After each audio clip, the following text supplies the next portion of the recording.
사도행전은 성령행전이라고 말하죠. 하나님의 꿈이 펼쳐지는 아름다운 복음의 이야기가 소개가 되고 있습니다. 1장 8절의 내용처럼 성령, 권능, 증인, 예루살렘과 유대지역, 또 사마리아, 또 땅끝까지 복음이 확장되는 모습들, 그 이야기들을 담고 있어요. 성령의 사람들이 교회를 시작을 했고 경계를 넘기 시작을 합니다. 예루살렘과 유대에서만 사역하던 그들이 사마리아 지역에서도 복음을 전하죠. 흩어진 유대인들이 유대인에게만 복음을 전하다가 이제는 이방인들에게도 복음을 전하기 시작을 해요. 그렇게 해서 시작된 교회가 안디옥 교회였습니다. 바나바를 통해서 크게 부흥을 했던 교회는 사울의 합류로 인해서 더 큰 부흥을 이루게 되죠. 그리고 성령님의 뜻에 따라서 선교사를 파송하게 됩니다. 최초의 크리스찬이라고 일컬어졌던 인정과 칭찬을 받았던 그 안디옥 교회. 자, 사도행전은 28장으로 구성이 되어 있는데 그 전반부는 예루살렘 교회를 중심으로 사도 베드로와 7 집사의 이야기, 활동이 비추어졌다면 후반부에는 안디옥 교회를 중심으로 특별히 사도 바울의 전도 사역이 소개가 돼요. 2000년 기독교 역사에 가장 위대했던 하나님의 사람 사도 바울의 1차, 2차, 3차 전도 여행, 그리고 로마까지의 여정이 28장까지 소개가 되고 있죠. 자, 오늘 본문은요 13장과 14장에 나오는 사도 바울의 1차 전도 여행을 소개하려고 합니다. 그저 단지 바울 사도가 어느 지역에서 어떻게 사역을 했다더라 이것을 알리는 의미는 아니에요. 사도 바울의 열정이 얼마나 대단했는지, 또 복음의 파급력, 그 지평들이 어떻게 펼쳐졌는지 영적인 교훈들을 나누고자 합니다. 자, 1차 전도여행의 중요한 지역은 네 곳입니다. 구브로, 키프로스 섬이 있고요. 그리고 바다를 건너가서 거기에서 비시디아 안디옥이라는 지역에 가서 또 복음을 전합니다. 그리고 이고니온, 그리고 루스드라 이야기가 주로 소개가 돼요. 구브로 섬, 키프로스 섬에서의 이야기는 이미 살펴봤죠. 그 총독 서기오 바울이 복음을 관심을 갖고 들으려고 했을 때 옆에 있었던 엘루마라는 무당이 방해를 놓죠. 그때 사도 바울이 굉장히 화가 나서 그에게 혹독한 저주를 했고 그는 즉시 눈이 멀게 됩니다. 바울의 영적인 권위, 성령의 강한 능력을 볼 수가 있죠. 그 상황 속에서 총독은 복음을 받아들였고 그들은 환대를 받으면서 아주 큰 승리감에 사로잡혀 그 지역을 떠나게 됩니다. 성공적인 사역을 한 거예요. 1차 전도 여행의 첫 번째 사역을 아주 성황리에 성공적으로 마치고 그 다음 지역에 갈 때 마음 아픈 일이 한 가지 발생을 해요. 그것은 뭐냐면 함께 사역을 했던 마가 요한이 중도 하차, 중도 포기하는 일이 벌어지게 되는 거예요. 바나바와 바울 그리고 마가 요한 세 명이서 사역을 했는데 한 명이 이탈을 하게 되는 거죠. 13절 14절 말씀입니다. 같이 읽죠. 시작. 바울과 및 동행하는 사람들이 바보에서 배 타고 밤빌리아에 있는 버가에 이르니 요한은 그들에게서 떠나 예루살렘으로 돌아가고 그들은 버가에서 더 나아가 비시디아 안디옥에 이르러 안식일에 회당에 들어가 앉으니라. 마가 요한이 왜 중도 포기했는가? 여러 가지 추측이 있어요. 자신의 삼촌 바나바의 주도권이 점점 약화가 되는 것 아닌가? 또는 앞으로의 여정이 생각보다 너무 힘들 것 같아서 포기했다. 이런 추측이 있지만 어쨌든 이 사건으로 인해서 바울과 바나바는 나중에 크게 다투게 됩니다. 그리고 그 팀이 깨어지는 안타까운 일들이 벌어지게 되죠. 어찌됐든 마가 요한은 중간에 예루살렘으로 그냥 떠나가 버리고 그리고 두 사람만 이제 외롭게 다시 사역의 길에 접어들게 되는 거예요. 본문을 보면 버가에서 안디옥까지 갔다, 안디옥으로 더 나아갔다라고 짧게 설명이 되죠. 마치 그냥 그 지역에서 한 몇 킬로 더 갔나 보다 싶지만 그렇지 않아요. 버가에서 안디옥까지는 약 150에서 160킬로, 180킬로까지 되는 꽤 먼 거리고 중요한 것은 평지가 아니라 산악지역이었다라는 거예요. 그것도 그냥 산악지역이 아닙니다. 3000m를 오르락내리락하는 타우루스 산맥을 넘어서 가야 돼요. 오늘날도 가기가 굉장히 어려운 곳입니다. 근데 그 당시에는 산적도 많고 야생 동물의 출몰도 있는 굉장히 힘든 여정이에요. 저도 튀르키예 갔었을 때 그 지역을 넘어서는데 차로 가는데도 3시간, 4시간 가요. 근데 다른 것보다 이 산세가 정말 우리나라 산하고는 정말 차원이 다릅니다. 얼마나 무섭고 얼마나 험악한, 정말 흉악한 그런 산세를 갖고 있는지 몰라요.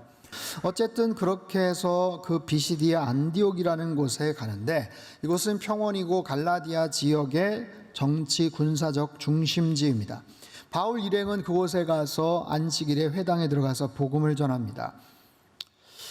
그곳에 많은 유대인들이 있었어요. 근데 복음을 전했을 때 반응들이 꽤 좋았습니다. 그래서 긴 설교, 사도행전에 보면 13장 14절에서 41절까지 꽤 긴 설교를 했는데, 반응들이 좋다 보니까 다음 주일에도, 다음 안식일에도 한 번 더 말씀을 전해 주십시오, 이런 부탁을 받아요. 그러다 보니 더 많은 사람들이 다음 안식일에 모였다라고 성경은 말합니다. 44절, 그 다음 안식일에는 온 시민이 거의 다 하나님의 말씀을 듣고자 하여 모이니, 온 시민이 거의 다 말씀을 듣고자 했다. 그 당시만 해도 2000세대의 많은 유대인들이 그 지역에 거주하고 있었어요. 정말 수많은 유대인들이 와서 새롭게 복음을 해석하고 말씀을 전하는데 매료를 느끼고 마음이 많이 열려 있었습니다. 그런데 그것만큼 거기에 대해서 반대를 하고 악감을 품는 사람들이 있었다라는 거예요. 그들은요, 유대인들의 율법, 유대인들의 그 전통의 틀을 통해서 바울 사도가 말하는 그 복음이 못마땅하게 여겨졌고, 이들이 아마도 예루살렘 그 지역에서 지금 이상한 이교도와 같은 그 크리스천들, 그 교회, 그 인간들 아닌가 하면서 방해를 합니다. 계속해서 말씀을 전할 수 없게끔 방해를 해요. 그러다 보니까 바울과 바나바가 우리는 그럼 이곳에 더 이상 머물 이유가 없다, 여기에 대한 영적인 책임이 없다 하는 사인으로 발에 묻은 먼지를 툭툭 털고 그냥 그 지역을 떠나게 되죠. 그리고 나서 갔던 곳은 이고니온이라는 그런 지역입니다. 여기에도 안디옥에서 이고니온까지 약 150km가 넘는 여정이에요.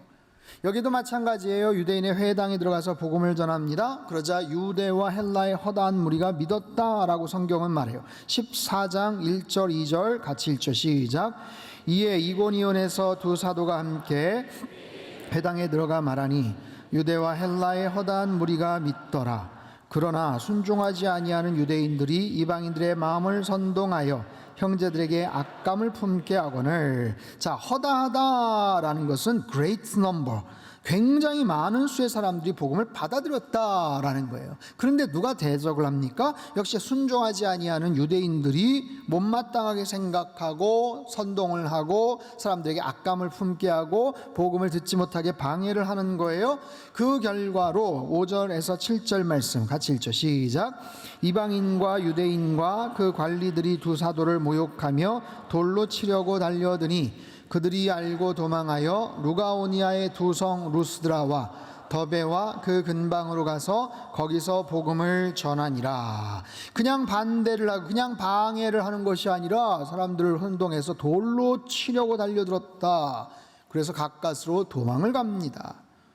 이 유대인들이 이방인들을 설득을 했고 악한 감정을 품게 해요. 그래서 돌을 들어서 치려고 할 때 가까스로 도망을 가게 했다. 도망을 갔다.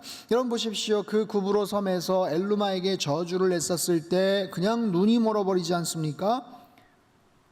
그런데 이고니온에서는 돌로 죽이려는 그들을 피해서 허둥지둥 도망가는 모습이 나와요. 여기서 좀 더 당당하게 아니면 특별한 이적을 행해서 그들에게 맞섰으면 어땠을까 싶지만 이유는 알 수 없지만 그냥 무력하게 도망갑니다. 웬일인지 사단의 세력은 점점 더 힘을 얻어가고 우세해지고 복음 전도자들은 점점 무기력해지는 것처럼 보여져요. 자, 그 다음은 어떻게 되었을까요? 그들은 급히 루스드라라는 곳으로 피신을 합니다. 약 40여 킬로 떨어진 지점이에요. 여기에는 그렇게 유대인들이 많지는 않습니다. 지배계층이 로마의 군인들이고 소수의 헬라인들에 의해서 살아가는 그런 곳인데 아마 급히 피신하다 보니까 그곳으로 갔던 것 같아요. 근데 뜻밖의 사건이 거기서 벌어집니다. 그곳에서 바울과 바나바가 나면서부터 안진뱅이였던 한 병자를 고치는 그런 사건이 나타나요. 그 지역에서도 꽤나 알려져 있었던, 그냥 나면서부터 늘 그 자리에만 있었던 그런 병자를 바울과 바나바가 벌떡 일어나서 고치고 회복을 시키니까 사람들이 난리가 납니다. 그 현장에 있었던 사람들, 여기저기서 소문을 듣고 온 사람들이 찾아와서 이들은 인간이 아니라 신의 모습, 신이 인간의 모습으로 이 땅에 환생을 했다, 기적을 행했다면서 호들갑을 막 떠는 거예요. 자, 11절 12절 말씀을 같이 읽죠. 시작. 무리가 바울이 한 일을 보고 소리질러 이르되 신들이 사람의 형상으로 우리 가운데 내려오셨다 하여 바나바는 제우스라 하고 바울은 그 중에 말하는 자이므로 헤르메스라 하더라. 자, 이게 괜히 있는 이야기가 아니라 그 지역에 내려오던 전설 따라 삼천리 같은 전설이 있었어요. 최고의 신 제우스와 그의 사자 헤르메스가 오랜 시절에 허름한 여행객 차림으로 그 지역을 방문했다는 거예요. 근데 사람들의 외모, 그 사람들의 외모만 보고 사람들이 문전박대를 하고 거절을 하고 모욕을 하고 조롱을 했었다라는 거죠. 근데 한 착한 늙은 농부 부부 필레몬과 바우키스가 그 여행자들을 정성껏 대접을 했대요. 그래서 감명받은 신들이 자신의 신분을 밝히고 정체를 밝히고 그들의 집을 황금으로 대리석으로 된 신전으로 만들고 대신 자기들을 문전박대한 조롱한 사람들을 찾아가서 개구리로 만들었다는 그런 전설이 내려와요. 그런 이야기를 오래전부터 전해 들어왔던 사람들이 정말 상상할 수 없는 기적을 행한 바울과 바나바를 그때 그 신들이 또다시 나타났나 보다, 헤르메스, 제우스라고 지칭하면서 그 앞에서 제사를 하고 소를 잡아 바치려고 하고 푸닥거리를 하려고 하는 거예요. 그러자 바울은 그들을 진정시키면서 복음을 전하죠. 이 사람들아, 너희들 우상 숭배하지 마라. 살아계신 하나님을 만나라. 하나님이 누구인지도 모르는 그들이에요. 하늘에서 비를 내려주시고 추수 열매를 주시는 신이 있는데 그 신을 너희들이 믿어라 하면서 이제 본격적으로 복음을 전하려고 했어요. 여러분, 타이밍상 정말 효과적으로 복음이 들어갈 수 있는 좋은 기회가 아니겠습니까? 야, 내가 믿는 신이 누군지 아냐? 그 예수님을 믿으며 너희들 복 받는다. 너희들 새로운 삶의 변화, 인생의 변화를 경험할 수 있어 하고 이렇게 복음을 막 전하려고 하는데 뜻밖의 고난이 찾아오죠. 18절 19절입니다. 시작. 이렇게 말하여 겨우 무리를 말려 제사를 못하게 아니라 유대인들이 안디옥과 이고니온에서 와서 무리를 충동하니 그들이 돌로 바울을 쳐서 죽은 줄로 알고 시외로 끌어내치니라. 자, 유대인들이 쫓아왔어요. 이고니온과 안디옥에서부터 쫓아왔어요. 그들을 못마땅하게, 바울을 못마땅하게 여긴 극렬한 유대인들이 저 인간들 내버려둬서 안 되겠다. 어디로 갔냐? 빨리 추적해라. 빨리 추격해서 내버려두면 안 되겠다. 여러분, 이고니온에서 루스드라는 약 40-50km예요. 안디옥에서 루스드라는 무려 200km가 넘습니다. 그런데 그 먼 거리를 마다하지 않고 바울을 처단하기 위해서 온 거예요. 그리고 이래저래 어떻게 해서 바울 일행을 발견하고 결정적인 순간에 바울을 향해서 돌을 내려치는 거예요. 바나바는 어떻게 피했는지는 모르겠지만 바울은 그들에 의해서 정말 무참히 돌에 맞고 짓밟힙니다. 성경은요, 그들이 바울을 쳐서 죽은 줄 알고 시외 성 밖으로 끌어내쳤다라고 얘기해요. 돌을 내던져서 이제는 죽었다라고 생각해서 성 바깥으로 내칩니다. 이 장면은 NIV 영어 성경에 보면 그들이 돌을 던져 dragged him outside the city라고 표현하는데 이 drag이라는 영어 단어는 질질질 끌어내다라는 거예요. 질질 끌어내다. 정말 심하게 말하면 죽은 개 끌려가듯이 그렇게 끌려서 피투성이 곤죽이 되어서 내동댕이 쳐진 겁니다. 복음의 확산을 막기 위해 나선 사단의 계략이고 사단의 수하들의 포악한 행위죠. 그들 눈에는 분명히 바울이 이제는 죽었다라고 생각했을 거예요. 얼마나 많은 돌을 맞았을까요? 얼마나 피를 흘리고 얼마나 깨어지고 고통을 겪었을까요? 돌 던지는 사람들을 누군가 스탑시켰겠죠. 이젠 됐다, 이제 됐다, 야야야, 이제 됐다, 이제 죽었다, 이제 끝났다, 저 인간 끝났다. 단순히 혼쭐을 내려는 게 아니에요. 경고하려는 게 아니에요. 정말 죽으라고 던진 거예요. 명백하게 살인을 저지른 겁니다. 그러고도 자기들끼리 할 일 다 했다며 희죽거리며 승리감에 젖어 집으로 돌아갔겠죠. 아니면 어느 마을 술집에 가서 축배를 들고 있었을지 몰라요. 바울은 그렇게 끝난 것 같았어요. 하지만 그들의 생각대로 바울은 죽지 않았습니다. 바울은 다시 일어납니다. 20절 21절 말씀 같이 읽습니다. 시작. 제자들이 둘러섰을 때에 바울이 일어나 이튿날 바나바와 함께 더베로 가서 복음을 그 성에서 전하여 많은 사람을 제자로 삼고 루스드라와 이고니온과 안디옥으로 돌아가서, 자, 유대인들이 떠나고 동행했던 사람들이 그를 둘렀을 때 신기하게도 바울은 그 돌무더기에서 꿈틀거리며 일어납니다. 바울은 주먹이나 몽둥이로 맞은 거 아니에요. 증오심에 가득 찬 무리들이 풀스윙으로 죽으라고 싶을 만큼 돌세례를 던지고 맞았어요. 얼굴은 터지고 뼈가 부러지고 치명적인 상처를 입었겠죠. 그런 바울이 죽었다고 생각했을 만큼 치명적인 상처를 받은 바울이 다시 일어난 것은, 여러분, 그것은 사람의 회복 능력만 가지고는 해결할 수 없습니다. 이것은 전적인 하나님의 능력이에요. 하나님께서 바울을 일으키신 줄로 믿습니다. 특별히 여기 사용된 일어나, 헬라어 단어 아나스타스는요, 예수님 부활의 능력을 표현할 때 사용되었던 단어예요. 사단의 거친 그 대적, 이제는 바울은 죽었구나, 끝났구나 생각했지만 그렇지 않습니다. 하나님께서 그를 다시 일으켜 주셨어요. 부활의 능력으로 죽어가던 그에게 생명을 다시 허락해 주셨다고요. 다시 일어난 것도 놀랍지만 더 놀라운 것은 그 이튿날 더베로 가서 복음을 전했다. 그 몸을 가지고 다른 지역에 가서 복음을 전했다. 많은 사람을 제자로 삼았다. 일어나서 기본적인 치료만 받고 또다시 가서 복음을 전하는 사도 바울의 모습을 보십시오. 어떤 주석학자가 이런 말을 했어요. 나는 언젠가 산토끼가 피를 흘리며 눈 위로 지나간 자취를 본 적이 있다. 유럽을 지나간 바울의 자취가 그랬을 것이다. 온 사방팔방에 피투성이가 되어서 피를 질질 뚝뚝 흘리고 가며 쩔뚝거리며 또 다른 도시로 들어가며 거기에서 다시 복음을 전하고 있는 사도 바울. 여러분, 그 정도의 상처면 이게 뭐 전치 몇 주 정도가 아닐 거 아니에요. 근데 정말 가슴이 저려오는 것은 그 루스드라 더베에서 조금만 오른쪽으로 더 가면 거기에 바울의 고향이 있어요.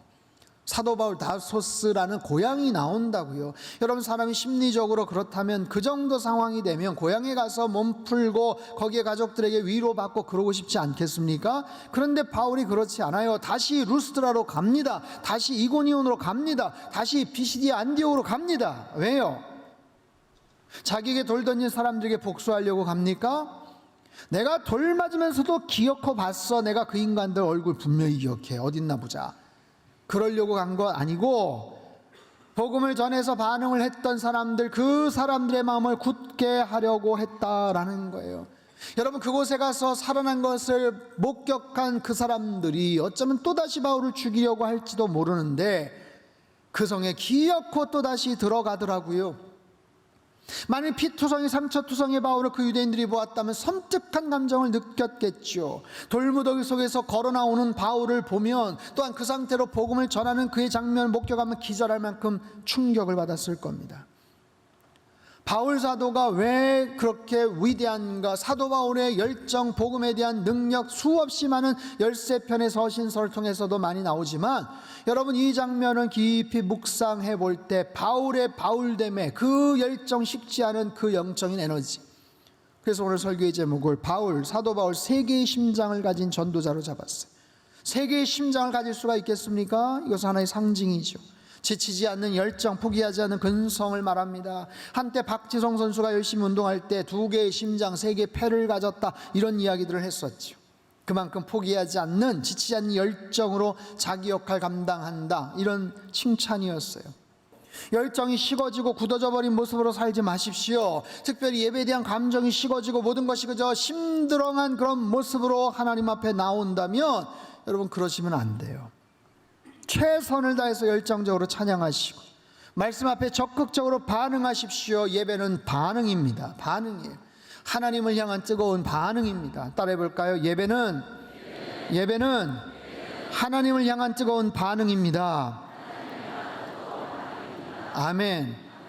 여러분, 찬양 시간도 마찬가지고 기도할 때도 그렇고 설교할 때도 그렇고 여러분이 최선을 다해서 반응을 하시는 거예요. 반응, 뜨겁게 반응을 하는 것, 그 모습을 하나님이 기뻐하시지 않겠습니까? 그 마음을 담아서 더욱더 뜨겁게 마음을 담아서 아멘으로 힘차게 반응하시기를 주님의 이름으로 축복합니다. 하나님, 제 가슴에 다시 열정이 회복되게 하여 주시옵소서. 과거에 누렸던 경험했던 그 뜨거운 열정이 다시 회복되게 하여 주옵소서. 지금 7월달 하반기를 시작했어요. 지나간 상반기 어떠셨습니까? 좋으셨습니까? 좋으셨다면 그 열정을 가지고 더 좋은 모습으로 하반기를 채워가셔야죠. 혹시 상반기 후회할 일이 많습니까? 아쉬움이 많습니까? 그렇다면 더 열정을 다해서 만회를 하셔야 될 겁니다. 여러분, 남은 하반기 힘들고 속상한 일들, 벅찬 일들이 벌어질지 몰라요. 뜻밖의 어려움이 생길 수도 있어요. 하지만 여러분, 아무것도 두려워하지 마십시오. 오히려 주님 바라보며 주님 안에서 당당하게 맞서시고 주님 의지하며 사십시오. 우리의 인생이 그저 무탈하고 그저 평온하게 아무 일도 없이 그렇게 살면 좋겠어요 싶지만 여러분, 그런 인생은 없어요. 아무 일도 없이 평온하게 산 인생이 어디 있습니까? 비록 힘든 일이라도 어려운 일이 있어도 그걸 뚫고 나갈 수 있는 열정과 믿음을 허락하여 주시옵소서. 여러분, 그렇게 우리가 기도해야 될 거 아니에요. 여러분, 왜 사도 바울이 2000년 기독교 역사의 가장 위대한 하나님의 사람으로 인정받는지 오늘 본문을 잘 기억하십시오. 정말 그 지독한 복음에 대한 열정을 가지고 험난한 타우루스 산맥을 넘습니다. 수많은 사람들의 반대에도 불구하고 최선을 다해서 복음을 전합니다. 돌에 맞아 죽기 직전까지 갔음에도 다시 복음의 현장으로 나아갑니다. 그런 사도 바울, 돌에 맞아 피를 철철 흘리고 쓰러진 사도 바울을 하나님이 다시 일으켜 주십니다. 부활의 능력으로, 생명의 능력으로 다시 생기를 불어넣어 주십니다. 그리고 등 떠미시고 복음의 현장으로 나아가게 하셔요. 그의 인생은 주님 만났을 때부터 100도의 열정으로 펄펄 끓고 있었어요. 여러분, 임계점이라는 게 있죠. 95도, 96도만 돼도 끓지 않습니다. 하지만 100도가 돼야 끓는 거예요. 바울 사도는 절절 끓는 100도의 인생, 나이가 들고 사역의 경험이 쌓여도 오히려 100도, 120도, 130도 에너지를 냈을 거예요. 아니, 죽기 직전까지도 감옥에 있어도 그의 열정은 여전히 100도로 철철 끓고 있었습니다. 그러다가 목이 베어 순교를 당합니다. 사랑하는 성도 여러분, 여러분의 열정의 정점은 언제셨습니까? 여러분 삶의 100도의 에너지가 철철 끓고 있었던 때는 언제였습니까? 그리고 지금은 여러분의 심장의 온도는 몇 도입니까? 꽤 많은 분들이 인생의 절반을, 내 인생의 4분의 3을 100도의 열정으로 잘 사시다가 은퇴를 앞두고 그 온도가 확 떨어지는 경우들을 보게 됩니다. 이해가 됩니다.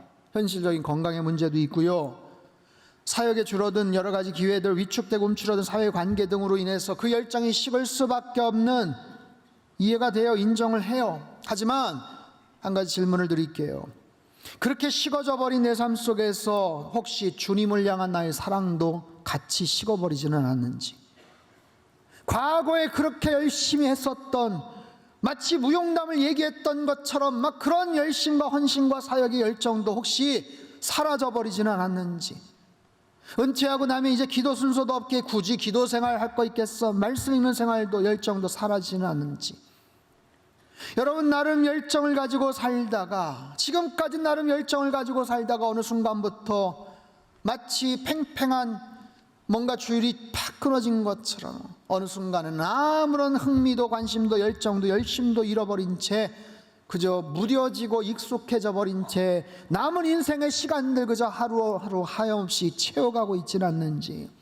사랑하는 성도 여러분, 저와 여러분이 믿고 고백하시는 하나님은 쉬지 않고 일하시는 하나님이세요. 꺼지지 않는 불과 열정을 지니신 하나님이셔요. 그 하나님께서는요, 75세의 아브라함을 부르십니다. 80세의 모세에게 중책을 맡기십니다. 85세의 갈렙을 통해 이 산지를 달라고 선포케 하시는 하나님이세요. 야야, 너 그만해도 된다, 이제 관심 꺼라, 무슨 그 나이의 열정이냐 하지 않으신다고요. 우리 안에 더운 피가 식을 때까지, 우리에게 주신 호흡이 멎을 때까지 세계의 심장을 가졌던 전도자 바울처럼 지치지 않는 열정으로 주님을 위해 헌신하시고 마지막 순간까지 쓰임 받으시며 살다가 주님 앞에 가시길 주님의 이름으로 축원합니다. 무엇보다도 언제나 최선의 예배로 주님 앞에 나아가십시오. 최고의 하나님, 만군의 여호와 높고 위대하신 그 하나님 앞에 내가 할 수 있는 최선의 모습으로 찬양하며 열심히 말씀 앞에 반응하며 예배 드리시기를 바라요.